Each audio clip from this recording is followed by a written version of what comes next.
إن الحمد لله نحمده ونستعينه ونستهديه ونستغفره ونعوذ بالله من شرور أنفسنا ومن سيئات أعمالنا من يهده الله فلا مضل له ومن يضلل فلا هادي له أشهد أن لا إله إلا الله وحده لا شريك له وأشهد أن محمدا عبده ورسوله يا أيها الذين آمنوا اتقوا الله حق تقاته ولا تموتن إلا وأنتم مسلمون أما بعد فإن أصدق الحديث كتاب الله وخير الهدي هدي محمد صلى الله عليه وآله وسلم وشر الأمور محدثاتها وكل محدثة بدعة وكل بدعة ضلالة وكل ضلالة في النار atau kama qala sallallahu alaihi wa alihi wasallam. Hari ini kita sambung al-imanu bil mizan yaumal qiyamah. Beriman kepada al-mizan yaumal qiyamah, pada hari kiamat. Yang lepas semua al-Quran semua kita dah selesai dah. Kemudian maksudnya ini kot, al-iman bil mizan yaumal qiyamah, iaitu beriman kepada al-mizan, itu timbangan pada hari kiamat. Qala al-muallifu rahimahullah, wal imanu bil mizani yawmal qiyamati kama jaa yuzanu al-abdu yawmal qiyamati fala yazna junaha aw janaha ba'udah wa tuzanu a'malul ibad kama jaa fil athar wal imanu bihi والإعراض عن من رد ذلك وترك مجادلته, yaitu beriman kepada al-mizan, timbangan pada hari kiamat, kama jaa, sebagaimana yang datang. Yuzanul abd yaumal qiyamah, pada hari kiamat ditimbang seorang hamba. Fala yazna janaha ba'udah, maka tidak akan orang yang ditimbang itu tak berat ataupun tak menyamai langsung ataupun tak sampai hatta janaha ba'udah, sayap nyamuk. Sayap nyamuk pun tak berat. Walaupun nanti akan datang hadisnya.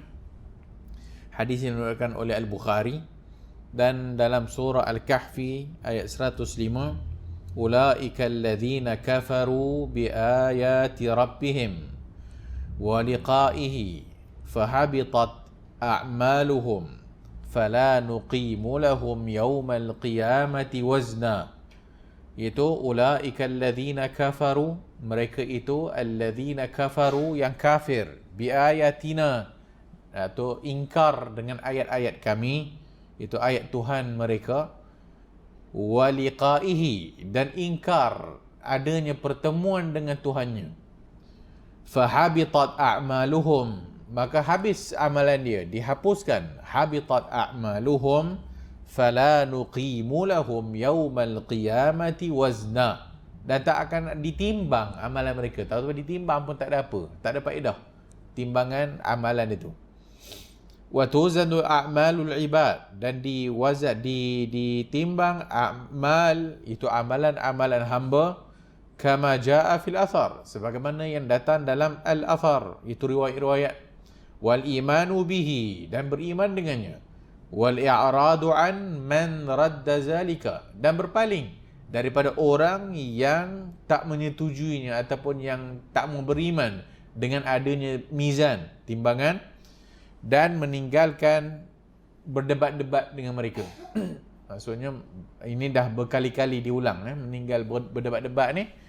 Imam Ahmad dalam matan yang sebelum pun diingatkan kepada kita tak payah duk bermujadalah dengan mereka.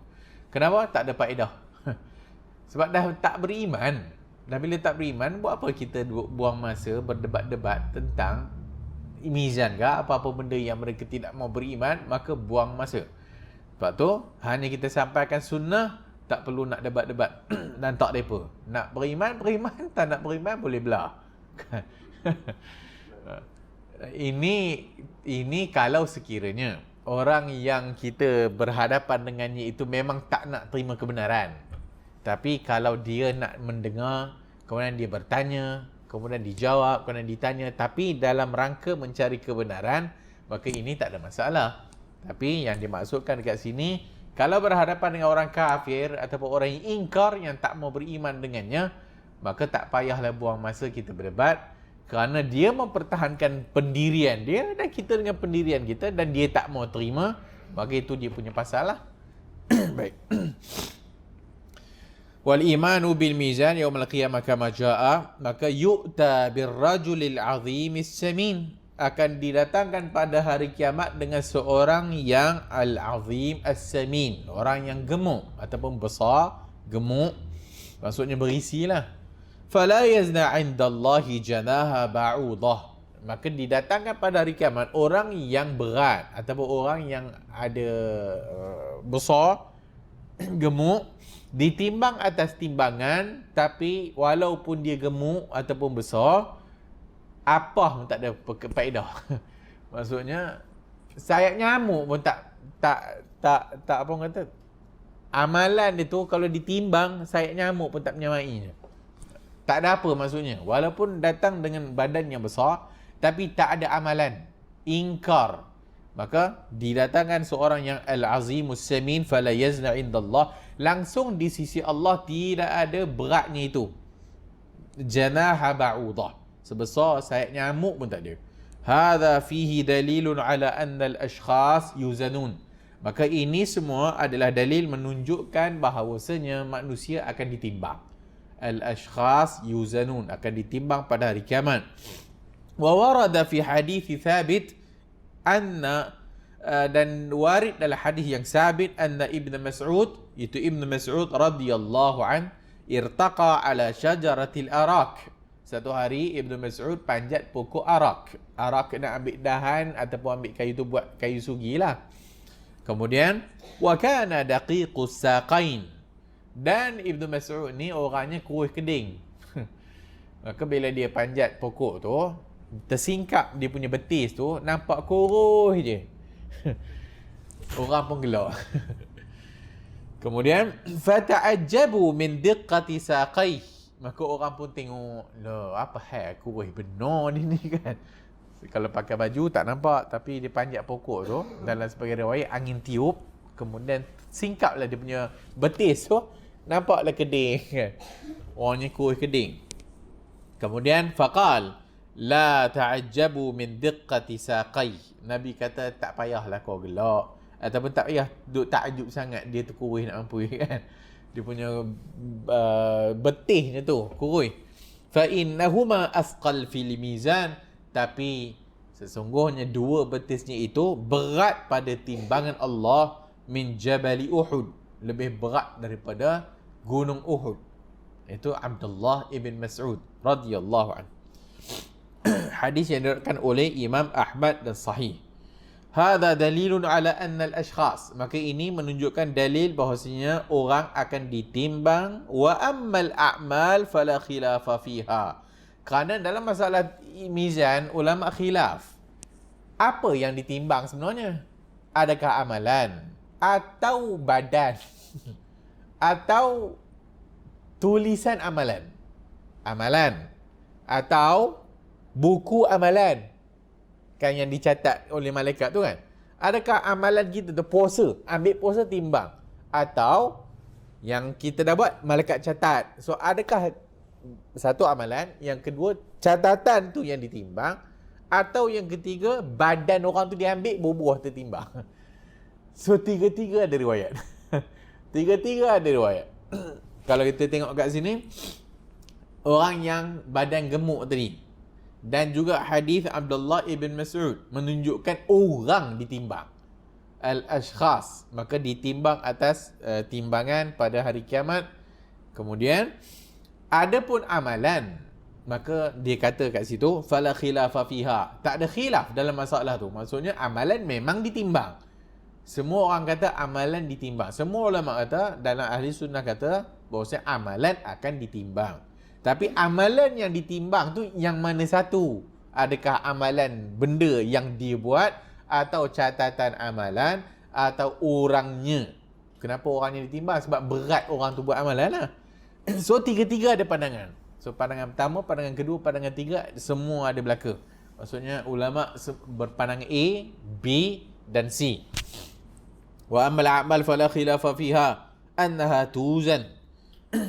Tinggal lagi sebahagian mentarjihkan lah. Maka sebagai ulama ada kata amalan. Dah tentu secara umumnya amalan lah yang ditimbang. Secara umum amalan. Tapi Ibn Uthaymin kata kemungkinan certain orang akan ditimbang juga. Secara umum amalan itu ditimbang. Tapi mungkin dalam certain keadaan orang tu yang dipilih oleh Allah yang akan ditimbang. Sebagaimana hadis Ibnu Mas'ud radhiyallahu an. So kalau baca hadis Ibnu Mas'ud tadi tu seolah-olahnya Ibnu Mas'ud tu bodinya tu ditimbang. Sebab orang tengok dia punya betis tu halus.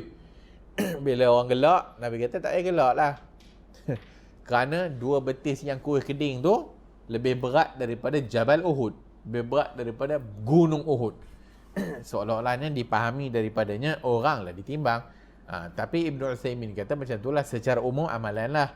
Tinggal lagi mungkin ada individu-individu yang wallahu alam yang Allah Subhanahu wa taala timbang. Al-Mu'tazilah wal Jahmiyah wa ahlul batil, dan juga Mu'tazilah, Jahmiyah dan ahlul dalal. Ahli dalal dan kebatilan, mereka mengingkari adanya mizan. Mereka mengingkari adanya al-mizan al-mahsus. Al-mizan al-mahsus.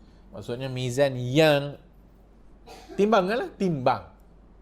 Kerana disebut dalam hadis dia letak dalam satu dacing. Dacing tu kan ada dua tu. Maka dia letak atas satu. Apa dipanggil talam apa benda. Dacing tu lah. Dua timbangan tu. So dia letak atas ni. So dia akan tengok lah mana yang berat, mana yang berat. Maksudnya itu mizan yang mahsus. Mahsus maksudnya boleh dipegang ataupun boleh dirasa. Ambil dacing tu ataupun timbang tu bubuh something. Tu nampak lah. Nampak. So mereka mengingkari adanya benda tu. Raddul al-wazn al-adl. Hadha qawlul Mu'tazilah wal Jahmiyah wa man wafaqahum. Maka mereka mengkritiklah adanya timbangan keadilan ni. Dan itu adalah pandangan Mu'tazilah wal Jahmiyah dan orang yang sepakat dengan mereka dari kalangan ahli kesesatan. Maka mereka mengingkari adanya al-mizan. Wal mizanu lahu kiffatan, dan mizan itu ada kiffatan, ada dua bahagian lah dacing tu, ada dua kiffatan. Tuzanu fiha al-a'mal, yang ditimbang padanya amalan, dan wa hadhihi min al-adillah, dan ada hadis-hadis yang lain tentang mizan. Hadisnya banyak juga. Hadis as-sijillat alladhi ya'ti, iaitu hadis as-sijillat, hadis yang menceritakan tentang orang dibawa pada hari kiamat dengan lembaran-lembaran tulisan dosa ke apa ke? Sijillat. So sijillat alladhi ya'ti, yakni yukhbiruhu Allah tabaraka wa ta'ala wa ya'ridu alaihi a'malahu. Maka dibawakan benda tu dan dibentangkan kepadanya amalan-amalannya. Fa idza biha fi 99 sijillan tamla'u ma baina as-sama'i wal ardi. Summa yuqal, kemudian dibawalah 99 lembaran dosa mungkin. Maka ditimbang atas timbangan tamla'u ma baina as-sama'i wal ardi, penuh langit dan bumi. Summa yuqalu, kemudian ditanya kepada orang yang ditimbang tu atau amalan yang ditimbang sijillat tadi tu. Dia ditimbang dengan sijillat tu. Sijillat tu tulisan-tulisan ataupun lembaran-lembaran dosa yang dibawa lah. Kemudian ditimbang. Allah Subhanahu wa ta'ala tanya kat dia, hallaka amal, adakah engkau ada amalan? Allah kata, hallaka min khairin, adakah ada kebaikan? Hallaka min amalin? Fayaqulu la ya Rabbi. Maka orang ni pun jawab di hadapan Allah, tak ada wahai Tuhan. Allah tanya, kau ada amalan tak? Sebab ditimbang tadi lembaran dosa dia tu. Maka Allah tanya kat dia, adakah kau ada amalan? Maksudnya amalan baik lah. Adakah benda baik yang kau buat? Si hamba Allah ni pun jawab, la ya Rabbi, wahai Tuhan, tak ada. Dia kata tak ada. Fayaqul, kemudian dikatakan kepadanya, ballaka indana hasanah, bahkan engkau di sisi kami ada kebaikan. Hamba ni tadi ditanya, ada kebaikan tak kau buat? Dia kata, la ya Rabbi, la wallahi ya Rabbi, tak ada. Depan Allah kan, manusia ni apa yang dia ingat? Kita dosa yang kita buat lama pun dah kadang kita pun dah tak ingat dah, kan? Kita pun dah tak ingat dah. Apatah lagi kebaikan-kebaikan. Tapi sebagai orang, kebaikan tu diingat sungguh. Tapi kejahatan, dosanya, aku ada buat silap ke? Tak ada kot. Hanya punya belambak dosa yang dia buat, kan? Kita manusia macam tu lah, kan? So dosa-dosa yang kita buat di hadapan Allah, kita pun dah tak ingat dah. Tapi Allah Ta'ala tidak zalim. Allah Ta'ala tak zalim.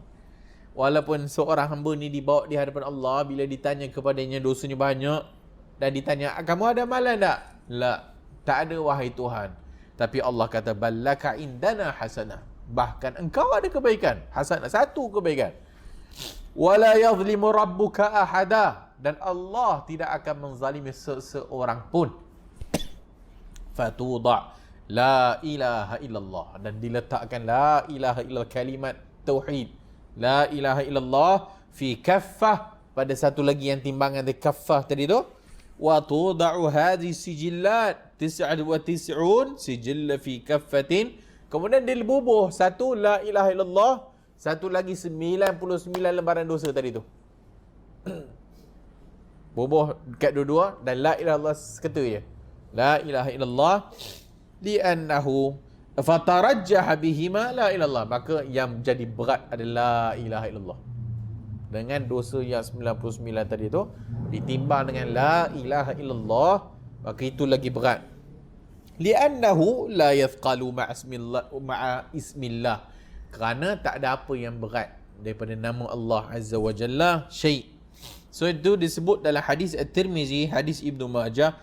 At-Tirmizi sebut dalam Kitabul Iman, babu ma jaa fi man yamutu wa huwa yashhadu an la ilaha illallah, bab seorang yang mati, fi man yamutu wa huwa yashhadu, dalam keadaan dia menyaksikan bahawasanya tidak ada ilah yang berhak diibadahi melainkan Allah Azza wa Jalla. Ibnu Majah dalam Kitab Az-Zuhud, babu ma yurja min rahmatillah yaumal qiyamah, bab apa yang diharapkan daripada rahmat Allah pada hari kiamat, dan hadis sahih. Ini semua menunjukkan kepada kita, satu, adanya timbangan. Dan timbangan amalan sama ada baik ataupun buruk. Yang kedua, menceritakan kepada kita yang ditimbang itu boleh jadi amalan, yang ditimbang itu boleh jadi sijillat, yang ditulis, amalan yang dicatat, yang ditimbang itu boleh jadi batang tubuh seseorang. Kemudian dalam hadis yang akhir tadi tu, as-sijillat, satu, isbat adanya mizan. Dua, mengisbatkan yang ditimbang itu lembaran ataupun tulisan amalan. Tiga, menyatakan bahawasanya la ilaha illallah lebih berat dari segala-galanya. Perkataan la ilaha illallah tauhid. Yang keempat, rahmat Allah, kasih sayang Allah. Walaupun orang itu 99 dosa yang ditimbang, tapi dengan la ilaha illallah, dengan rahmat Allah, maka yang berat itu adalah la ilaha illallah. Jadi yang berat itulah yang diambil kira. Allah tak pernah zalim kepada hamba-hambanya. Bahkan manusia itu sendiri yang kadang-kadang lupa amalan yang dia buat, Allah tak pernah lupa. Bahkan semuanya tercatat dah, dan ditayangkan kepada seorang apa yang dibuat, sama ada baik ataupun buruk. So kalau kita buat yang dosa pun, kalau kita lupa pun, akhirat akan ada juga. Benda tu tak akan luput. Amalan kebaikan yang kalau lupa pun Allah tak pernah lupa.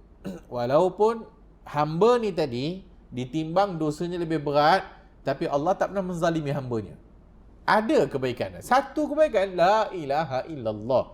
Maka dengannya akan menyebabkan timbangannya berat. Sebab tu kita masuk syurga dengan rahmat Allah. Kita masuk syurga dengan kasih sayang Allah. Yang kasih sayang Allah ni tak tahu mana satu amalan yang Allah sukalah. Walau satu kalimat, la rajulun la yatakallamu bi kalimah, satu orang yang hanya cakap satu kalimat mengundang ridha Allah, Allah masukkan dalam syurga. Tapi satu kalimat yang mengundang murka Allah, Allah juga boleh campak dalam neraka. Hanya satu kalimat yang kita pun tak tahu. Satu orang perempuan yang bagi minum anjing disebut masuk syurga. Satu orang perempuan yang kurung kucing tak bagi makan masuk neraka. Semua ni walaupun secara umum ditimbang mana yang berat, tapi hadis satu ni tadi yang sebut tentang anjing, yang sebut tentang kucing, yang sebut tentang la ilaha illallah, ini menunjukkan bahawasanya ada amalan-amalan yang kadang-kadang dengan kita buat amalan tersebut Allah suka dan Allah redha. Bahkan disebutkan dalam hadis tu, wa syakarallahu lah, Allah berterima kasih kepada dia sebab dia merahmati makhluk Allah. Maka Allah berterima kasih kepada dia, Allah suka kat dia. Maka mana tahu dengan amalan sikit itu Allah sayang kat dia, Allah hapuskan dosa-dosa dia. Satu orang hamba yang dibacakan kepadanya amalan, ataupun disebut dia ambil lembaran dia dan dibaca, kemudian sampai kepada amalan yang saleh, alhamdulillah, maka dia sujud kepada Allah Ta'ala. Sampai kepada amalan yang dibaca, amalan yang buruk, kemudian hitam wajahnya kan, kemudian Allah kata, ini aku ampunkan, ini aku ampunkan, ini habis aku ampunkan. Maka putih balik wajahnya dan dia sujud kepada Allah Azza wa Jalla. Irfa', bangkit, baca lagi amalan dia. Maka ini semua kasih sayang Allah Azza wa Jalla. Satu orang tak boleh nak tengok dia ni ahli syurga neraka, bukan kita yang menentukan. So mungkin nampak macam ahli neraka. Mungkin nampak macam ahli neraka. Tapi kita tak tahu, boleh jadi dalam kehidupan dia ataupun di akhir hayatnya, dia buat satu benda yang Allah suka kat dia. Maka menyebabkan Allah hapus semua dosa-dosa yang sebelum. Satu orang, hadis yang selalu juga kita sebut dalam hadis 40 tanah, lah tinggal sehasta saja lagi nak masuk ke syurga, tapi fayasbiqu alaihil kitabu, tapi kita amalan dia mengatasi dia dari neraka, maka dibuat dengan satu amalan sebelum akhir hujung hayatnya, maka dia masuk neraka Allah Azza wa Jalla. Berikutnya, hadis ni juga memberitahu kepada kita, sesiapa yang ada la ilaha illallah akhirnya akan masuk syurga juga. La ilaha illallah akhirnya akan masuk syurga. Nanti akan datang babus syafa'ah. So dalam babus syafa'ah maka akan dilihat pada setiap orang yang akhirnya akan ditengoklah. Ada la ilaha illallah, maka akhirnya dia diambil daripada neraka, kemudian dimasukkan dalam syurga Allah Azza wa Jalla kerana ada la ilaha illallah. Mudah-mudahan Allah Ta'ala ampunkan dosa kita. Mudah-mudahan apa saja mungkin yang kita buat, kita pun tak tahu, kadang-kadang amalan kecil saja. La tahqiranna minal ma'rufi syai'an. Jangan kamu menganggap remeh benda ma'ruf sikit. So benda ma'ruf kecil ke besar ke, yang kecil tu pun jangan anggap remeh, kerana mungkin itulah di sisi Allah yang banyak pahalanya.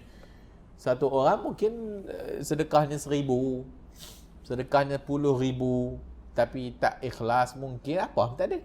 Satu orang yang itulah dia ada 10 sen, itulah yang dia ada, dan 10 sen itulah yang ikhlas dia infak pada jalan Allah, maka dengan 10 sen itu lagi bagus daripada 1,000 yang diinfak pada jalan Allah, masing-masing berdasarkan niat masing-masing.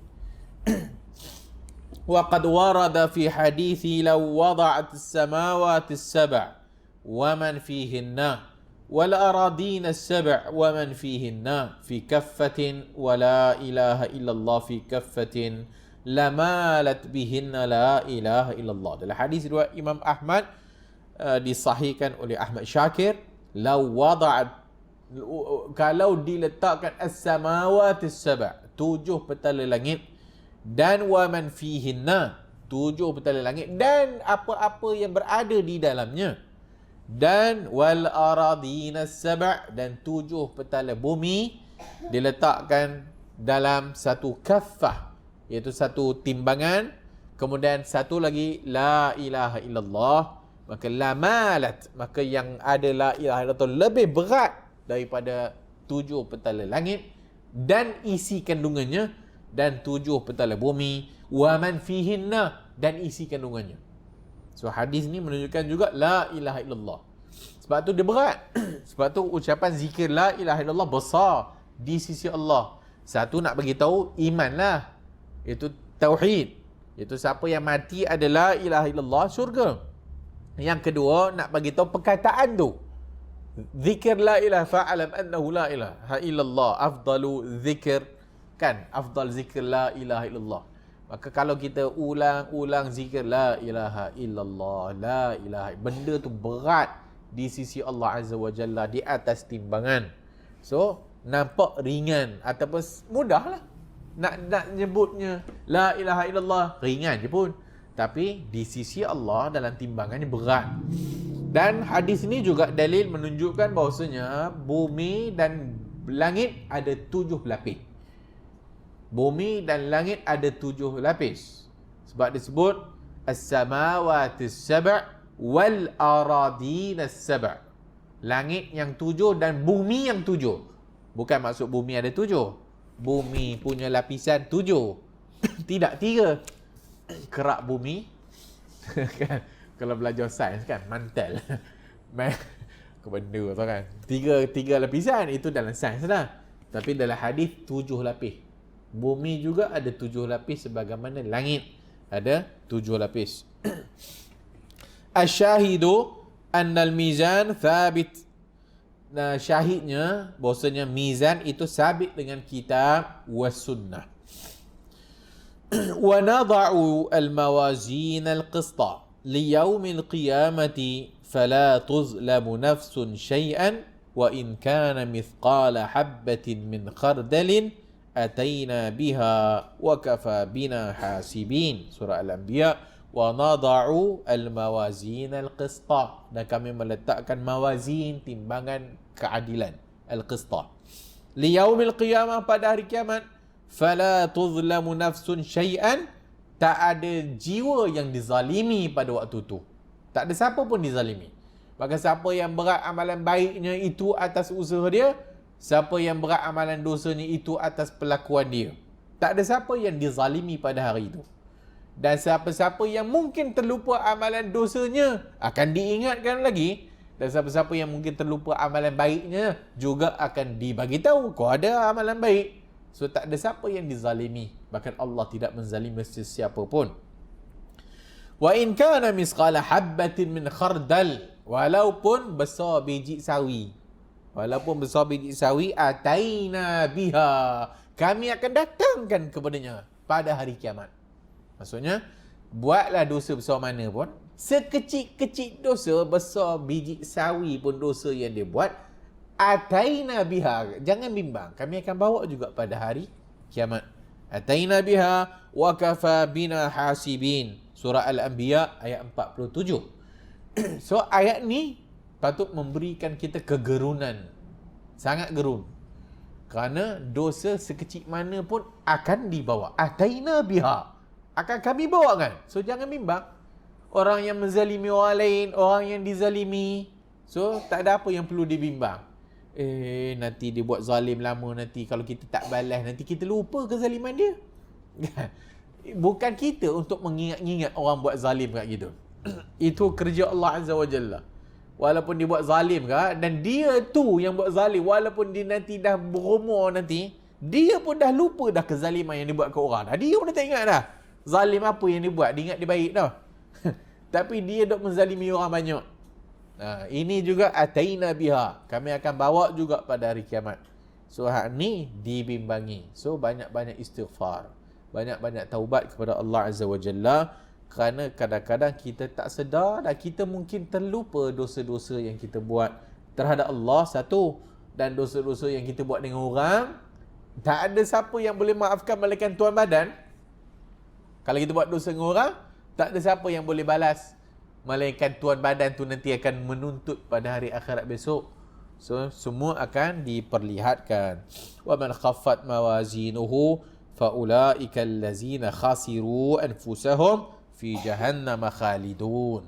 Wa man khaffat mawazinuhu, siapa yang berat mawazin timbangannya yang buruk, fa ulaika allazina khasiru anfusahum, maka mereka itulah orang-orang yang rugi diri mereka sendiri, fi jahannam khalidin, dalam neraka jahannam mereka kekal. Surah Al-A'raf 103. Fa amma man saqulat mawazinuhu fa huwa fi 'ishatir radiyah. Wa amma man khaffat mawazinuhu fa ummuhu hawiyah.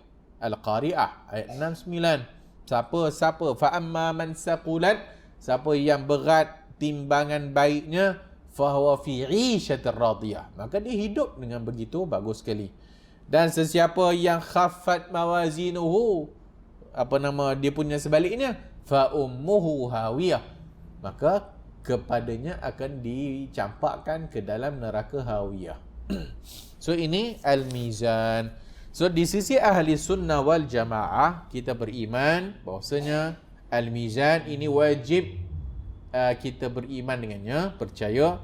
Dan timbangan yang dimaksudkan dekat sini seperti yang disebut dalam hadis, ada dacing, fi kaffa'u kiffatan, ada dua kiffah yang akan ditimbang. Macam mana bentuknya? Wallahu a'lamu bis-shawab. Tapi kenapa Allah gunakan dacing? Supaya senang kita faham. Senang faham. Maka akan bila ditimbang, maka manusia guna dacing untuk menimbang berat. Maka digunakan perkataan yang sama supaya kita faham bahawasanya pada hari akhirat besok akan ditimbang macam itulah. Adapun bentuknya, wallahu a'lam, mana kita tahu. Hanya diceritakan bentuk timbangan tersebut.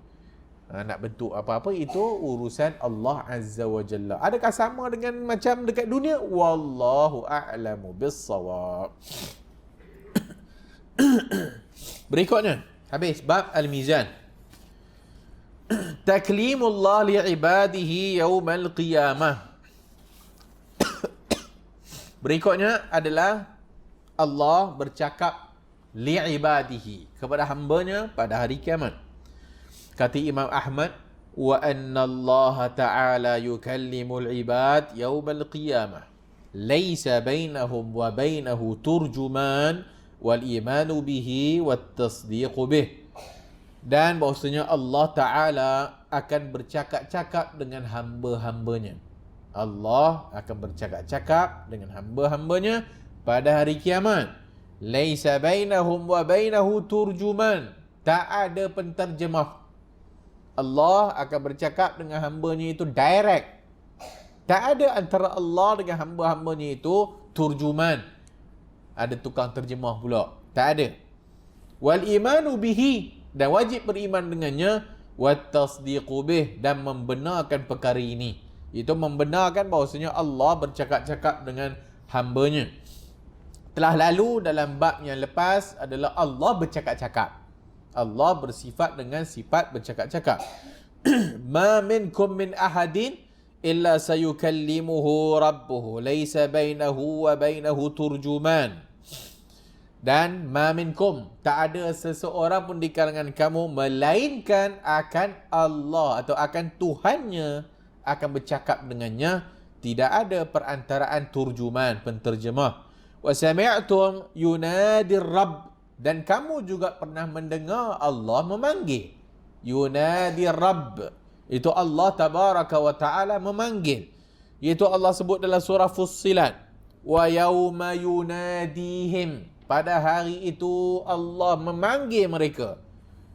Wa yawma yunadihim aina syurakai, Allah panggil dan Allah tanya, mana dia sekutu-sekutu aku yang korang sembah dulu kat dunia? Aina syurakai. Wa qalu adannaka ma minna min syahidin wa dhalla anhum ma kanu yad'una min qabl wa dhannu ma lahum min mahis. Siapa nak apa? Siapa yang nak bawa? Dia pergi sembah berhala kat dunia dulu. Dia pergi sembah tok syekh kat dunia dulu. Dia pergi sembah setan. Dia pergi sembah semua yang selain Allah. Maksudnya syirik. kepada Allah Azza wa Jalla. Dia pergi sembah pokok, dia pergi menyeru kat busut, dia pergi panggil lah kat patung mana-mana kah, ataupun orang yang dijadikan Tuhan. Maka dah tentu mereka ni mensyirikkan Allah. Apa maksud mensyirikkan Allah? Menjadikan Allah itu ada perkongsian, share, kan? Syurakai. Maka Allah panggil mereka ni pada hari kiamat, yauma yunadihim aina syurakai. Mana dia dulu yang patung yang kau sembah dah? Mana dia yang korang duk jadikan makhluk-makhluk ni sebagai geng aku? Ataupun duk kongsi kuasa dengan aku? Maka Allah tanya kepada mereka-mereka yang melakukan syirik kepada Allah pada hari kiamat besok. Qalu azannaka ma minna min syahidin. Dah mana boleh jawab? Dah tentu tak boleh jawab. Nak panggil, oi patung, aku sembah kau dulu kan. Setan pun lari. Setan pun dah. Sorry Memanglah aku suruh kau sembah aku, kau sembah siapa? Aku takut Tuhan kan. Inni akhafullah, aku takut Allah. Setan pun kata. Setan pun berlepas diri daripada orang yang menyembahnya. Apatah lagi patung, apatah lagi kayu, apatah lagi selain-selainnya. Wa dhalla anhum ma kanu yad'un. Memang apa-apa yang mereka sembah pada waktu kat dunia, wa dhalla anhum ma kanu yad'un min qabl wa zannu ma lahum min mahis. Surah Fussilat 47-48.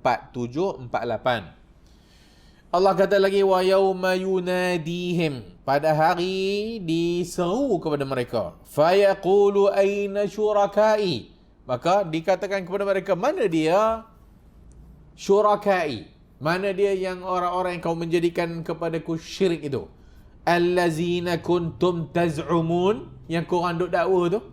Mana dia patung-patung yang korang dakwa Tuhan tu? Mana dia Tuhan-Tuhan yang korang duk sembah? Surah Al-Qasas 62. Baik. Ayat ni kata wa yunadihim yauma yunadihim wa yauma yunadihim. Munada, seruan. Nada yunadi, seru, panggil. So bila sebut munada ataupun yunadi, memanggil-manggil ni, maksudnya orang Arab faham mesti dengan huruf dan suara. Mesti dengan huruf dan suara. Kalau tak dipanggil yunadihim, tak dipanggil-panggil, dah namanya panggil, mestilah ada huruf dan suara. Allah bercakap dengan huruf dan suara. Allah bercakap tapi cakap dalam hati, itu Asy'ariyah kan. Allah bercakap tapi bukan cakap bisautin wa harfin. Tak, orang Arab memahaminya dengan suara dan huruf. Maksudnya dengar. Kita pada hari akhirat besok dipanggil, dan orang yang dipanggil ni ditanya aina syurakai. Kalau tak dengar, apa faedah panggil? Nak jawab macam mana? Dan kenapa Allah tanya? Bukan Allah tak tahu, bukan Allah tak tahu, dia pun tak boleh jawab. Tapi ini nak menunjukkan mahkamah Tuhan. Ini nak menunjukkan kuasa Allah Azza wa Jalla. Nak nunjuk kepada mereka, nak sangat kan. So hari ni aku nak tanya. So dipanggil. So bila panggil, makhluk ataupun manusia ni dengar mereka dipanggil dan diseru dan ditanya oleh Allah Azza wa Jalla. Wan nida la yakun illa biharf wa saut. Nida seruan tidak akan jadi melainkan dengan huruf dan suara. Wa huwal kalam, dan itu percakapan, al-kalam. Wa yunadi ahlul jannah, ahli jannah pun dipanggil juga ataupun diseru kepada mereka. Hal raditum, puas hati tak? Ditanya kepada ahli syurga, puas hati tak? Hal raditum, dah tentulah puas hati. Dah masuk syurga tak? Masuk syurga. Hal raditum, seronok tak? Ditanya kepada ahli syurga. Hal raditum, hal azidakum, nak aku tambah lagi? So orang ahli syurga dengar, dia tahu Allah cakap dengan dia, dia boleh dengar. So bila dia dengar Allah kata kamu suka tak? Nak aku tambah lagi tak? Ahli syurga kata, entahlah wallah, nikmat dah ni. Dulu kami kat dunia ini lah yang kami nak, dah dapat dah. Tak tahu nak apa lagi dah. Kan? Tak tahu nak apa dah. Cakap je semua dapat. Syurga. Tapi Allah kata nak aku tambah lagi. Ahli syurga tak tahu dah nak tambah apa lagi. Kan? Dah dapat dah apa yang diimpikan. Tak tahu lagi nak minta apa. Allah pun menunjukkan wajahnya. Kan? Hal min mazid. Maka Allah Ta'ala tunjukkan wajahnya. Maka bila ditunjukkan wajahnya Allah, hak inilah nikmat yang paling besar sekali bagi ahli syurga. Dia kata, wallahi ya Allah, hak inilah nikmat yang paling besar sekali. So hak ni nikmat yang akan diperlihatkan oleh ahli syurga, oleh Allah Subhanahu Wa Taala kepada ahli syurga. Fa yukallim wa yatakallam wa yukallimul afrad. Allah bercakap, wa yatakallam, Allah cakap dengan individu al-afrad Subhanahu wa ta'ala, wa yukallimu kulla ahadin bighairi turjuman, dan Allah akan bercakap tanpa ada penterjemah pun. Tak ada perantaraan. Allah cakap direct dan dia boleh balas dan dia boleh cakap dengan Allah Azza wa Jalla. Wa yukallimul jami', dan dia akan bercakap dengan semua sekali, al-jami'. Fallah Subhanahu wa ta'ala mausufun bihadzal kamal, dan Allah disifatkan dengan kesempurnaan ini. Wa azalan wa abadan, secara azalinya dan secara abadinya. Wa hadha min sifati kamalihi, dan ini adalah sifat kesempurnaan bagi Allah, iaitu Allah bercakap-cakap, Allah bercakap dengan individu pada hari kiamat. Wa kallama Musa, Allah bercakap dengan Musa. Wa kallama Muhammadan, Allah bercakap dengan Nabi Muhammad. Wa kallama Jibril, Allah bercakap dengan Jibril alaihi salam. Wa yukallimul malaika tabaraka wa ta'ala, malaikat, Allah bercakap dengan para malaikat. Wa huwa min sifatil kamal, dan itu adalah sifat kesempurnaan bagi Allah Azza wa Jalla. Jadi bab ini sebagai suatu sambungan saja daripada bab yang lalu, itu bab tentang Allah bercakap-cakap dan syahid annal kalam yahsulu lil mu'minin yaumal qiyamah. So Allah akan bercakap dengan hamba-hambanya, dan hamba-hambanya akan bercakap dengan Allah Subhanahu wa taala tanpa ada penterjemah. Bahasa apa? Wallahu a'lam. Bahasa apa? Wallahu a'lam. Bahasa Arab? Tak tahu. Innil uhibbul Arab. Aku suka orang Arab, kan? Aku suka Arab. Li'anni Arabi. Kerana aku orang Arab. Dan bahasa Quran itu Arabi, bahasa Arab. Dan ahli syurga bercakap dalam bahasa Arab. Hadis tak sabit. Hadis tidak sabit. Kan hadis yang selalu kita dengar lah, orang belajar bahasa Arab kan. So bahasa Arab ni bagus ni, bahasa ahli syurga, bahasa Quran. Bahasa Quran dah tentulah Nabi Muhammad cakap bahasa Arab, dah tentulah dia orang Arab. Itu tak ada masalah kan. Tapi masalahnya akhir tu, ahli syurga bercakap dengan bahasa Arab. So hadisnya oleh kerana tak sabit, jadi ahli syurga ataupun orang bercakap pada hari akhirat ni bahasa apa? Wallahu a'lam, tak tahu. Sebab tak ada apa penjelasan. Tak ada penjelasan daripada dalil Quran dengan sunnah, kita akan bercakap bahasa apa? Wallahu a'lam. Jangan tak mengaji bahasa Arab, esok nak cakap dengan apa dengan Allah kau tak tahu bahasa Arab. Kan. Kena belajar bahasa Arab, nanti kita hari akhirat besok tak boleh cakap. Tak. Kalau macam tu seronok lah kita. Tak payah cakap lah. Semua akan bercakap. Bahasa apa tak tahu, itu urusan Allah, tu kuasa Allah Azza wa Jalla. Kalau bahasa Arab ditakdirkan bahasa Arab Wallahu a'lam, maka semua akan boleh bercakap bahasa Arab. Walaupun tak belajar dekat dunia. Tapi tak ada apa-apa keterangan. Kita tak tahu kita cakap bahasa apa. Yang pentingnya tak ada penterjemah di antara Allah dengan kita. Wallahu a'lam. Tapi bahasa Arab penting. Para ulama sebut belajarlah bahasa Arab. Belajarlah bahasa Arab. Sebab dia bahasa Islam. Bahasa orang Islam, bahasa Arab. Bahkan sejarah zaman Umar, zaman khalifah awal, apabila orang Islam menakluk Iraq, apabila orang Islam menakluk Syam, apabila orang Islam menakluk Mesir, maka kat Mesir orang cakap barbar. Dekat Iraq bahasa dia lah. Dekat Iran dengan bahasa dia lah kan, Parsi. Tapi mereka para salaf mengajarkan mereka bahasa Arab dan membiasakan mereka dengan bahasa Arab. So tukar. So cakap Arab. Iraq cakap Arab, orang Mesir semua cakap Arab. Cumanya kemudian bahasa Arab ditinggalkan. So ditinggalkan, balik bahasa Parsinya, bahasa macam-macam lah. Tapi zaman awal para sahabat, tabi'in dan semua mereka menakluk negeri itu yang tak bercakap Arab, mereka biasakan cakap Arab sehingga mereka bercakap Arab. Kerana bahasa Arab bahasa Islam. Kenapa bahasa Islam? Sebab Al-Quran bahasa Arab, sunnah bahasa Arab. So Al-Quran dengan nas kita memahami apa kehendak Tuhan dalam bahasa Arab. Sunnah kita nak tahu amalan yang kena buat dalam bahasa Arab. So mesti bahasa Arab. Ibn Taymiyah sebut dalam Iqtida' Siratal Mustaqim apa Iqtida' Siratal Mustaqim kan membahaskan tentang man tashabbaha biqaumin fa huwa minhum. Siapa menyerupai suatu kaum maka dia di kalangan kaum tersebut. Jangan menyerupai Yahudi, jangan menyerupai Nasrani. Ada satu bab bahasa Arab. Ada satu bab bahasa Arab.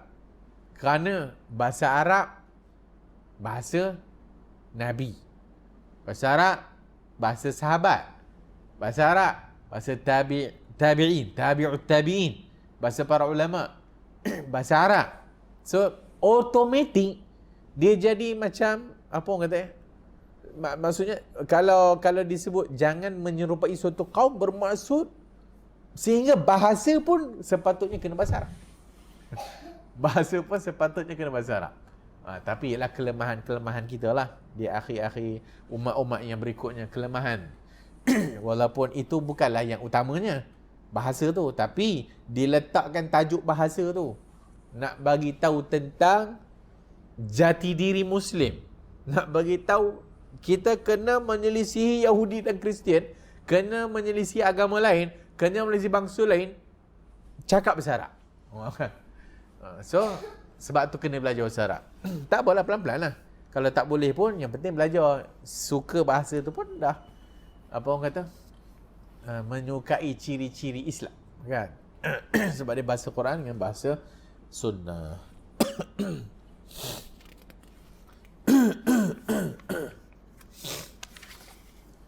Al-iman bil haudi. Berikutnya, al-imanu bil haudi wa sifati, iaitu beriman dengan haud telaga Nabi dan sifatnya. Wal imanu bil haudi wa anna li Rasulillah sallallahu alaihi wasallam haudan yaumal qiyamati taridu alaihi ummatahu arduhu mithla tulihi masirata syahr aniyatuhu ka'adadi nujumis sama' ala ma sahhat bihil akhbar wal athar min ghairi wajhin. Dan beriman kepada telaga, dan bagi Rasulullah sallallahu alaihi wasallam itu telaga haudan yaumal qiyamah, pada hari kiamat, yang akan taridu alaihi ummatahu, yang umatnya akan datang kepadanya dan minum daripada telaga tersebut. Arduhu mithla tulihi, dia punya lebarnya sama dengan panjangnya. Masirata syahr, perjalanan sebulan. Aniyatuhu, cawan-cawannya ataupun bekas-bekas minumnya, ka'adadi nujumis sama', sebanyak bintang di langit. Cawan-cawan yang nak minum kat telaga tu sebanyak bintang di langit. Ala ma sahhat bihil akhbar, berdasarkan apa yang sahih daripada akhbar, daripada khabar, itu riwayat. Wal asar min ghairi wajhin, dan asar min ghairi, maksudnya banyak, bukan satu riwayat, dua riwayat saja, tapi banyak riwayat. Sehingga al-haud ini mutawatir. Hadis al-haud mutawatir. Hadha min al-aqaid, ini adalah akidah kita yang wajib kita imani, bahawasanya seorang hamba yang Muslim wajib beriktikad adanya haud, telaga Nabi, dan sifat-sifat yang disebut dalam riwayat. Wa qad waradat, dan telah warid tentang masalah haud ini hadis-hadis yang mencapai darjat mutawatir, banyak sekali. Wa annahu ya'ni, dan telaga tersebut masiratahu syahran, dia punya perjalanannya sebulan, syahran. Itu dalam Kitabur Raqaiq, hadis Bukhari, babu fil haudi, dalam bab fil haud, bab telaga. Wa tuluhu, dan dia punya panjang dan lebarnya sama. Hadis Muslim dalam Kitabul Fadail, babul itsbatil haud, bab menetapkan telaga bagi Nabi kita sallallahu alaihi wasallam dan sifatnya. dengan lafaz arduhu mithla tulihi. Lafaznya, lebarnya bersamaan dengan panjangnya. Wa fil ahadith annahu, dan dalam hadis-hadis menyebutkan annahu minal madinati ila San'a. Dia punya panjang ni yang kata masirata syahr tadi tu, perjalanan tempoh sebulan. Disebut dalam hadis yang lain antara Madinah dengan San'a. Antara Madinah Nabawiyah dengan San'a. Kat mana San'a? Yaman. San'a dekat Yaman. Dia punya panjangnya dan lebarnya. Kita pun tak pernah sampai ke sana. Tengok peta lah. Daripada Madinah sampai San'a. Wa min Ailah ila San'a. Dan ada satu lagi disebut Ailah, nama tempat, ke San'a, Yaman. Fa mimma akramallahu bihi Muhammada sallallahu alaihi wasallam. Dan ini adalah kelebihan dan kemuliaan yang Allah bagi kepada Nabi Muhammad sallallahu alaihi wasallam. Wa qala fi sya'nihi, dan berkata Allah tentang perkara ini, inna a'tainaka al-kautsar. Sesungguhnya kami telah bagi kepada engkau al-kautsar, telaga. Al-kautsar. Fasalli li rabbika wanhar. Maka hendaklah kamu salat kepada Tuhan kamu dan menyembelih korban sebagai tanda syukur. Allah kurniakan kepada Nabi SAW al-kautsar. Yang mana al-kautsar ini, telaga ni, al-haud ni, perjalanannya Madinah ke San'a ataupun Ailah ke San'a ataupun perjalanan sebulan. Wallahu alam, disebut perjalanan sebulan. Kita pun tak nak berjalan kaki dari Madinah ke San'a. Boleh jadi sebulan. Mungkin boleh jadi sebulan tu sebulan betul, atau nak bagi tahu apa orang kata, jauh lah dia punya panjang dan lebar ni tu. Dan dia punya cawan-cawannya banyak sekali, tak terhitung lah. Sebanyak bintang di langit, banyak tu lah cawan-cawan dia tu, yang orang nak guna untuk minum daripada telaga Nabi SAW. Warada anna unasan yatrudun anhu, dan diriwayatkan bahawasanya manusia dihalau daripadanya. Dihalau. Kan dalam hadis halummu kan, hadis yang semua kita biasa dengar. Haud Nabi, telaga Nabi ni mula dipanggil halummu, marilah. Tapi dah dipanggil, kemudian diberitahu kepada Nabi SAW, mereka ini orang dah murtad. Mereka ini orang yang dah mengubah agama engkau setelah kewafatan engkau. Maka Nabi pun halau. Fasuhkan. Pergilah. Syuh. Tak mau. Hadis ni menunjukkan bahawasanya Nabi tak tahu benda ghaib. Nabi tak tahu apa yang jadi lepas kewafatan baginda. Nabi tak tahu. Sebab Nabi orang. Semua yang Nabi cerita lepas kewafatan dia, apa yang terjadi, itu wahyu. Yang mana yang tak diceritakan wahyu, Nabi tak tahu. Nabi tak tahu apa akan jadi kepada umat dia, melainkan apa yang diberitahu oleh Allah saja, melalui wahyu. Maka Nabi tak tahu apa yang berlaku lepas Nabi wafat. Sebab tu dikatakan, engkau tidak tahu apa yang berlaku. Mereka mengubah agama engkau. Mereka murtad daripada agama engkau. Maka Nabi pun dah diberitahu begitu, Nabi pun halau lah. Fasuqan. Tak layaklah nak minum daripada telaga Nabi SAW. Wahum al-murtaddun, dan mereka ini orang murtad. Wa yulhaqu bihim ahlul bid'ah, dan dirangkumkan sekali. Yang dihalau tu bukan saja orang murtad, ahli bid'ah pun dihalau. Aidan wa dzakara hadzal Qurtubi wa ghairuhu, itu al-Imam al-Qurtubi sebut dalam tafsir dia dan selainnya. Wa naqala zalika al-Hafidh Ibnu Hajar pun sebut tentang perkara itu, dinakalkan daripada Ibnu Hajar tentang ahli bid'ah dihalau juga, sama dengan al-Imam al-Qurtubi. Kata Ibnu Hajar, Al-Bukhari qala, Ibnu Hajar kata, Al-Bukhari kata, qala annal murada billazina yuzaduna 'anil haud wa yaqulu ar-rasul sallallahu alaihi wasallam ashabi. Maka kata Al-Bukhari, yang dimaksudkan dengan orang-orang yang dihalau daripada telaga Nabi ini, dan Nabi kata ashabi, sahabatku. Hadis Bukhari. Qala, kata Al-Bukhari, qala innahum ahlur riddah. Mereka itu ahli yang murtad, orang murtad. Wa adkhala fihim ghairuhu ahlul bid'ah. Dan dimasukkan dalam kategori ini ahli bid'ah. Limaza? Kenapa? Qala li'annahum ahdasu ba'dah.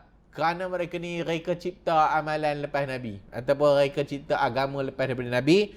Fa ahlul bid'ah ahdasu ba'da rasul. Maka ahli bid'ah buat bid'ah lepas ketiadaan Nabi. Limaza taradu? Kenapa mereka ni dihalau? Kerana ghaira dinillah. Kerana itu bukan agama Allah. Yang mereka cipta tu bukan agama Allah. Bukan petunjuk Nabi. Nabi tak suruh buat. Maka dihalau. Wa ahdasu fihi ma laysa minhu. Dan mereka buat benda bid'ah yang bukan daripadanya, daripada agama.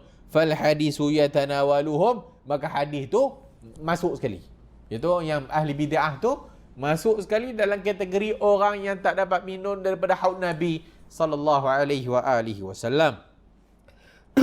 Kerana disebutlah hadis, mereka tu ahdasu ba'dak. Mereka buat reka baru dalam agama engkau lepas ketiadaan engkau. Ahdasu buat bidah ataupun murtad lah. Yang sebagian disebut murtad lah. Yartadduna, mereka murtad daripada agama engkau. Maksudnya masuk dua kategori. Satu murtad, satu ahlul bid'ah. So ahli bid'ah tak dapat minum daripada air telaga Nabi sallallahu alaihi wasallam. Sebab tu pentingnya duk kita kata sunnah tu. Sebab pentingnya kena amalan ikut Nabi. Tak kira lah baik ke tak baik ke, yang penting baik dan buruk ditimbang dengan sunnah. So kalau amalan tu baik sekalipun tapi Nabi tak buat, tak ada alasan lah untuk kita buat. Dan tak adalah hujah untuk kita sebut depan Allah, apa salahnya benda baik, berani buat. Buat benda yang Nabi tak ajar depan Allah, berani nak cakap, apa salahnya benda baik. Kalau lah Allah terima, Alhamdulillah. Kalau Allah tak terima, so tak ada apa. Senang kau sebut. Dia kata kalau terima, Alhamdulillah. Kalau tak terima, tak adalah apa. Banyak cantiknya. Kalau tak terima, kau kena azab lah.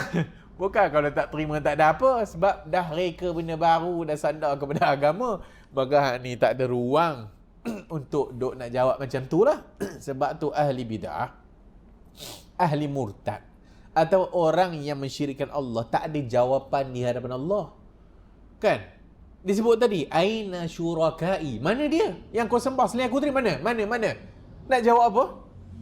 Tak boleh jawab lah. Dah memang tak ada. Sebab yang disembah tu memang bukan sekutu bagi Allah pun. Dan makhluk-makhluk tu sendiri berlepas diri daripada nak jadi sekutu Allah. Sebab makhluk Allah fitrahnya memang sembah Allah. Batu, pokok, semua bertasbih kepada Allah. Tak ada siapa yang mensyirikkan Allah melainkan manusia. Tak ada siapa yang mensyirikkan Allah melainkan manusia. So, tak ada jawapan di hadapan Allah. So, orang yang buat bid'ah tak ada jawapan. Tak boleh nak jawab. Sebab itu dah memang tak diajar oleh Rasulullah sallallahu alaihi wasallam.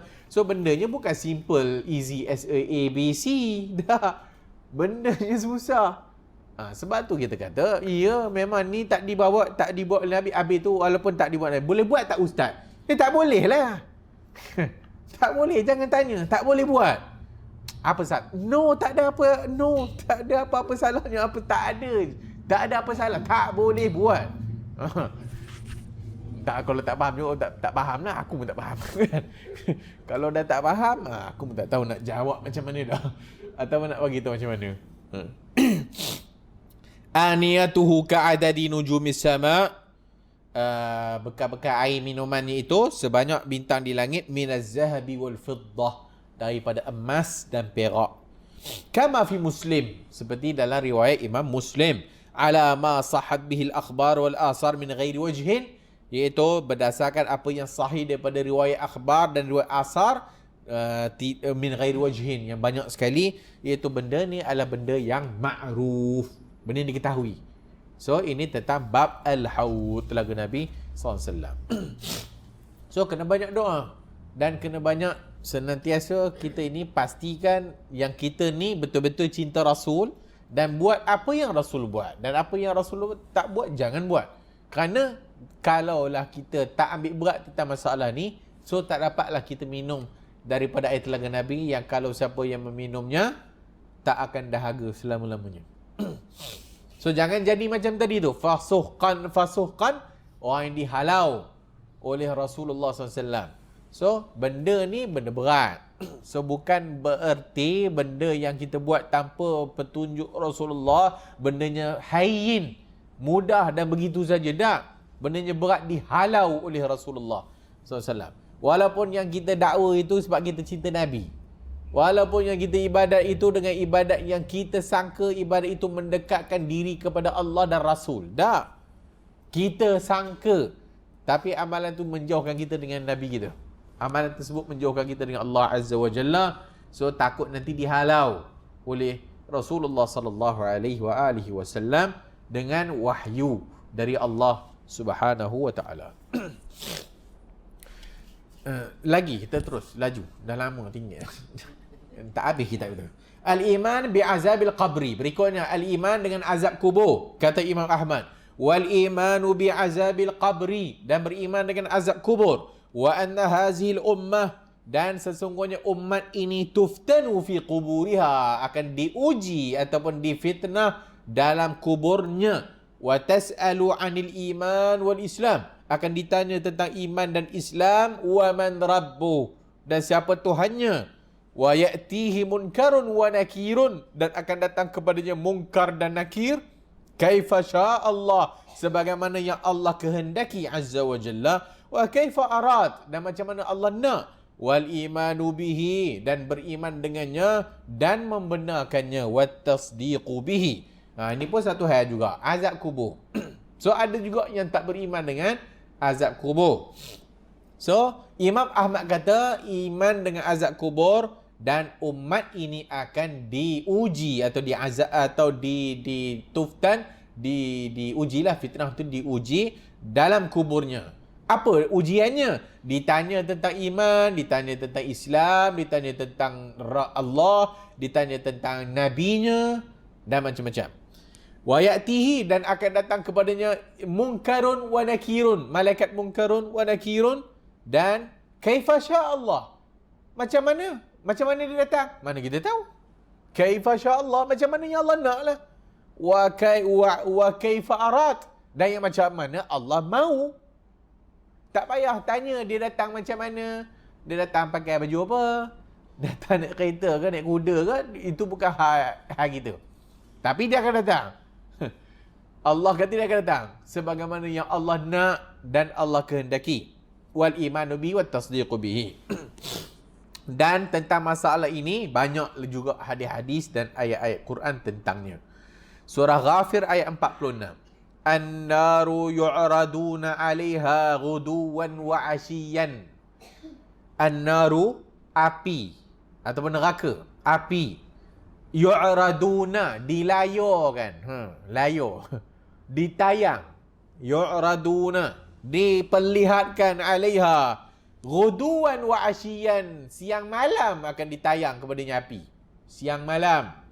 Wa ba'da ghuduwan wa 'ashiyan wa yauma taqumus sa'ah, dan hari kiamat pula. Wa yauma taqumus sa'ah, dan pada hari kiamat berlaku. Adkhilu ala fir'auna, akan masuk ala fir'auna, Fir'aun dan pengikut-pengikutnya, asyaddal azab, azab yang lebih berat lagi. Surah Ghafir ayat 46. Apa maksud api ditayang kepada mereka siang dan malam, dan pada hari kiamat nanti mereka itu akan kena azab lebih berat lagi. Maka dah tentu ada dua perkara kat situ. Satu, mereka itu diuji atau diperlihatkan kepada mereka siang malam api. Ini bila? Sebelum kiamat lah. Sebab dia kata berikutnya, apabila kiamat jadi pula, maka Fir'aun dan pengikut-pengikutnya akan diberikan azab yang lebih berat. Maksudnya tadi dah diazab dah. Dilayarkan api dalam yang sebelum itu dah azab dah. Kemudian hari kiamat kena lagi azab lebih berat. Maka dah tentu para ulama tafsir semua kata, maka ini menunjukkan azab al-barzakh. Azab kubur. Azab al-barzakh. Alam sebelum kiamat namanya barzakh. Summa atafa alaihi azabu yaumal qiyamah. Kemudian diatafkan. Dan kemudian diatafkan, disandarkan pula berikutnya azab hari kiamat pula. So ada dua azab dekat situ. Satu azab siang malam dilayar kat dia. Yang kedua kena azab lebih berat lagi oleh Allah Azza wa Jalla. Dalam hadis sahihain semua kita pernah dengar. Marra ala qabrain. Nabi lalu dekat dua kubur. Marra ala qabrain. Wa qal innahuma yu'azzaban. Dua-dua sedang diazab. Wa ma yu'azzabani fi kabir. Bukan diazab benda besar pun. Bal kabir. Tapi benda tu besar. Satu, an-namimah, mengadu domba. Itu melaga-laga ke orang. Yang kedua, kencing tak basuh. Laga-laga ke orang an-namimah. Dan wa kana la yastatiru min baulihi, kencing tak basuh. So namimah dengan kencing tak basuh ni sama berat. Mengadu domba, apa mengadu domba? Laga-laga orang lah. Jumpa orang A, hang tahu tak B kata hang bodoh. Jumpa orang C pula, hang tahu tak A kata hang bodoh. Sudahnya bergaduh. Itu melaga ke orang. Batu api kata orang Melayu. Batu api. Dia kata, orang ni kata, bergaduh. So, apa azabnya? Azab kubur lah, kena azab. Dan satu lagi kencing, pakai kencing, betul zip terus. Betul balik keluar. Tak basuh kencing, kena azab kubur. Tak berat tu. Kan Nabi kata, wa ma yu'azzabani fi kabir. Dia bukan diazab dengan benda besar. Memang tak basuh kencing. Kecil je.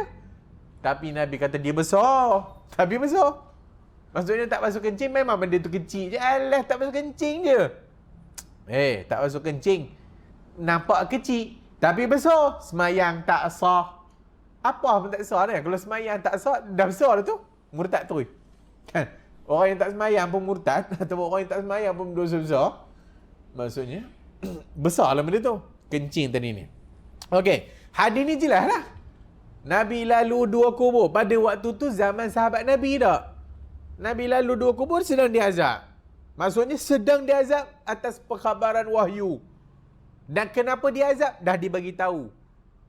Maksudnya hikmahnya apa? Hikmahnya nak bagi tahu ada dosa-dosa yang diazab dalam kubur. Antaranya an-namimah dan tak kencing, basuh tak kencing. Diazab dalam kubur. Maksudnya adalah azab kubur. Dan adanya nikmat kubur juga. Okay? Dalil tu jelas menunjukkan adanya azab kubur. Nabi pun ambil pelepah kan, patah dua. Nabi cucuk kat kubur A dan Nabi cucuk kat kubur B. Mudah-mudahan selama mana pelepah ni hijau, basah lagi, hidup, maka dia meringankan azab kawan kat bawah. Dia meringankan azab kawan yang kena namimah dengan kencing tak basuh tadi tu. Meringankan azab. Maksudnya sampai pokok tu mati, tak ada dah ringan. Berat balik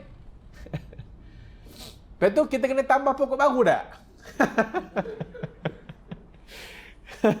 Tak payahlah. Sebab sahabat tak tambah pokok baru. Atau sahabat tak tanam pokok durian. Ataupun pokok pandan. Ataupun pokok apa-apalah pokok atas kubur. Sahabat tak pacak, sahabat tak tanam. Kenapa sahabat tak buat demikian? Sebab mana kita nak tahu dia kena azab ke tak? Mana kita tahu kubur yang kena azab, kubur yang tak kena azab? So yang Nabi buat tu apa? Wahyu. Wahyu Allah. Dan wahyu Allah suruh Nabi pacak. Dan wahyu Allah tak suruh pacak kali kedua. Kan?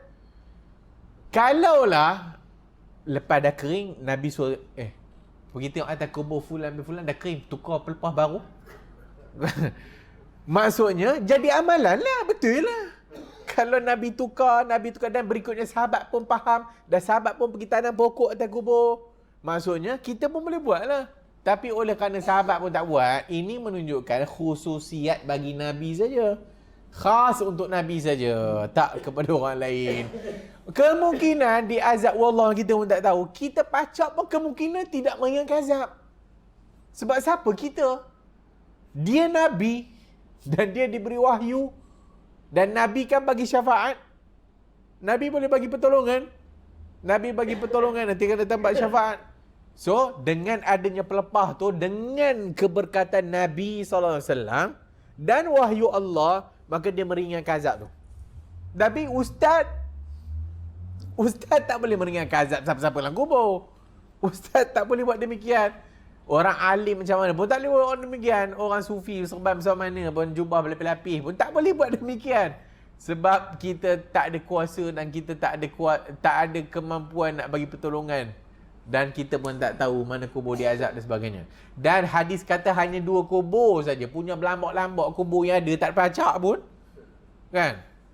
Adakah yang banyak-banyak, yang banyak tak ada kebarangkalian mereka berdosa? Ada. Tapi hanya Nabi diberi wahyu 2 kubur ni saja. Apa tujuannya? Tujuannya bukan pacak pokok. Tujuannya nak bagi tahu jangan namimah dan kencing tak basuh. Itu tujuan dia. Itulah tujuan hadis. Yang kita tak, kencing tak basuh kita tak tekankan. Namimah kita tak tekankan. Yang kita tekankan bubuh daun pandan. Lepas tu gunting daun pandan baca kul huwallah 3 kali. 3 kali. Jenuh nak buat kan. Itu kita duk buat. Tapi namimah yang kencing tak basuh tak ada siapa ambil peduli pun. Ramai aja kencing berdiri tak basuh. Laki lah terutamanya, perempuan tak berdiri. So itu poin utama daripada hadis, iaitu ada dosa-dosa yang diazab dalam kubur. Fa yu'radu alaiha. Berikutnya wa minha hadithul bara'. Antaranya hadis al-bara'. Yas'alu, ditanya, man rabbuk? Siapa Tuhan engkau dalam kubur Man rabbuk? Kemudian ditanya lagi, wa man nabiyuk? Siapa nabi engkau? Wa ma dinuk? Apa agama engkau? Fayaqulu rabbi Allah. Mayat ni pun jawab, Tuhan aku Allah. Wa dinil Islam, agama aku Islam. Wa nabiyyi Muhammad sallallahu alaihi wasallam, dan nabi aku adalah Muhammad. Fayaqul arafnaka laqad kunta mu'minan. Kami kenal engkau dan engkau adalah mu'minan. Fanim. Rehat, tidurlah. Awwadakallahu bimaq'adi fil jannah, maka digantikan dengan tempatnya syurga. Ataupun dilayarkan padanya siang malam syurga. Ni baru kat kubur Baru kat kubur, belum kiamat lagi. Tapi orang ahli syurga telah ditayang-tayangkan movie dia. Syurga. Siang malam ditayangkan pada syurga. Fayaqul, orang yang ditayang setiap hari, pagi, petang, siang, malam, syurga ataupun tempat dia nanti tak sabar dah. Wahai Tuhan, aqimis sa'ah. Ya, wahai Tuhan, cepatlah kiamat sikit. Ahli syurga ataupun ahli kubur yang dapat nikmat. Depa ni ditanya kan, siapa Tuhan kau? Tuhan Allah, dah jawab dah. Siapa agama kau? Islam. Nabi kau Muhammad. Nabi aku Muhammad. Maka ditunjukkan kepadanya syurga tempat dia nanti. Oh, itu pun dah nikmat. Itu pun dah nikmat. Maka tak sabar dah nak masuk. Wahai Tuhan, cepatlah sikit kiamat. Itu ahli syurga. Fayaqul intazir. Dikatakan nanti sabar. Intazir. Sabar. Wal kafiru ya'tihi al-makan fayas'alanahu al-makan fayas'alanahu, dan orang kafir pula datang kepadanya dan ditanya, man rabbuk? Siapa Tuhan kau? Wa ma dinuk? Siapa agama kau? Apa agama kau? Fayaqul entahlah. Aku tak tahu. Siapa Tuhan kau? Aku tak tahu. Apa agama kau? Tak tahu. Nabi kau siapa? Entah. Tak tahu. La adri. Tu maksudnya macam tu lah. Bila orang tanya kita macam tu lah. La adri. Aku tak tahu. Sami'tu an-nas yaqulun syai'an faqultuhu. Aku dengar orang kata, aku ikut je. Dia jawab gitu. Siapa agama kau? Entah, aku tak tahu lah, Adri, aku ikut orang dia. Orang kata aku pun ikut lah, fakultuhu, aku pun cakap apa yang orang cakap. Maka dilayurkan kepadanya pula tempatnya neraka. Kitabul Janaiz, bab ma jaa fi azabil qabri, hadis Bukhari. Dalam Kitabul Janaiz, bab apa yang datang daripada keterangan tentang azab kubur. Innakum tuftanuna fi quburikum misla aw qarib min fitnati dajjal. Dalam hadis Bukhari, innakum tuftanuna, kamu semua akan diuji, akan ditanya dalam fi quburikum, dalam kubur-kubur kamu, misla, seumpama ataupun qarib min fitnati dajjal, sama macam fitnah dajjal, ataupun sama macam dekat macam fitnah dajjal. Maksudnya akan diuji dalam kubur sebagaimana orang yang diuji pada zaman dajjal. Maksudnya orang zaman dajjal akan diuji lah. Siapa yang pergi jumpa dajjal, diuji kepadanya. Dah dekat parah dah. Tapi tunjuk pula ni, tunjuk ni, engkau Tuhan. Kau percaya aku Tuhan? Ya, engkau Tuhan. Itu diujilah. Diuji pada orang pada zaman dajjal atau zaman pada dajjal waktu keluar. Begitulah akan diuji pada dalam kubur oleh kepada ahli-ahli kubur dalam kubur mereka. Hadis Bukhari, wa fit tasyahudi aidan, dan dalam tasyahud kita disuruh baca Allahumma inni a'udzubika min azabil qabri. Allahumma inni a'udzubika min azabil qabri. Itu sebelum kita bagi salam. So hadis sahih. Wa huwa amrun sabitun, maka benda ni sabit di sisi ahli sunnah wal jamaah, tapi Mu'tazilah mengingkarinya. Mu'tazilah mengingkarinya, dan juga orang yang mengikut Mu'tazilah di kalangan ahli sesat, maka mereka tidak beriman dan tidak mempercayai adanya azab kubur. Wa inna hadhil ummah tuftanuna fi quburiha wa ya'tihi munkarun wa nakirun kaifa syaa Allah. Berikutnya didatangkan kepadanya munkarun wa nakirun. Maka munkar dan nakir akan masuk dalam kuburnya dengan cara yang dikehendaki oleh Allah Azza wa Jalla, seumpama malaikat masuk dalam alam rahim. Pada umur lepas air mani, kemudian segumpal darah, kemudian segumpal daging kan. Kemudian fayursalu alaihil malak, diutuskan malaikat dalam rahim tu. Macam mana? Allah lah mana tahu. Tapi dia masuk dalam rahim tu. Maka dia masuk untuk menulis bi arba'i kalimat. Maka ditulislah ajalnya, tentang umurnya, syaqiyun atau sa'idun dan sebagainya. Dan juga masuk dalam kubur, malaikat masuk dalam kubur. Mana alamu hadha? Mana kita tahu? Tapi Allah mengetahuinya, dan Allah Subhanahu wa taala mengkhabarkan kepada kita. Dan Nabi khabar kat kita, nakir munkarun wa nakirun akan masuk dalam kubur dan tanya kepada ahli kubur macam mana. Wallahu a'lamu bis-shawab. Tak tahulah macam mana cara dia masuk. Tiba-tiba tengah duduk itu masuk pula ada lubang ke, itu kita lah merepek. Macam mana dia tanya dan sebagainya. Adalah riwayat-riwayat dia cerita bahawa didudukkan mayat kan, didudukkan mayat kemudian ditanya dan sebagainya. Itu semua dalam beberapa riwayat yang lain, tetapi secara hakikatnya wallahu alam lah, disebut gitulah. Tapi nampak tak nampaknya, mana ada kita kuasa demikian. Dan tak ada siapa pun boleh tahu, dan tak ada siapa pun boleh dengar. Malaikat, binatang je boleh dengar. Binatang je boleh dengar orang kena azab dalam kubur. Tiba-tiba ada orang masuk mikrofon dalam kubur. Kemudian konon-kononnya nak buat kajian, tiba-tiba dengar orang menjerit. Dengar orang menjerit, kemudian dia pun gunalah benda tu dalam siri-siri motivasi dan sebagainya. Ini semua merepek. Kalau dengar mati tu, kalau dengar apa yang berlaku dalam kubur, tak hidup kita, mati kan. Tiba-tiba kawan ni boleh dengar pula, ada mikrofon pasang kat laptop, boleh dengar tak apa-apa kan. So nampak benar bohong ni, merepek. So itu tentang kubur dan naim, dan itu nikmatnya dan azabnya. So dalam kubur ada nikmat kubur dan ada azab kubur, dan dia diimani oleh kita ahli sunnah wal jamaah berdasarkan hadis yang telah kita sebutkan. Wallahu a'lamu bis-shawab. Yang akan datang kita sambung bab syafaah. Al-imanu bisyafa'ati yaumal qiyamah, beriman dengan syafaat pada hari kiamat. Wallahu a'lamu bis-shawab. InsyaAllah kita jumpa lagi. Subhanakallahumma wa bihamdika asyhadu an la ilaha illa ant astaghfiruka wa atubu ilaih.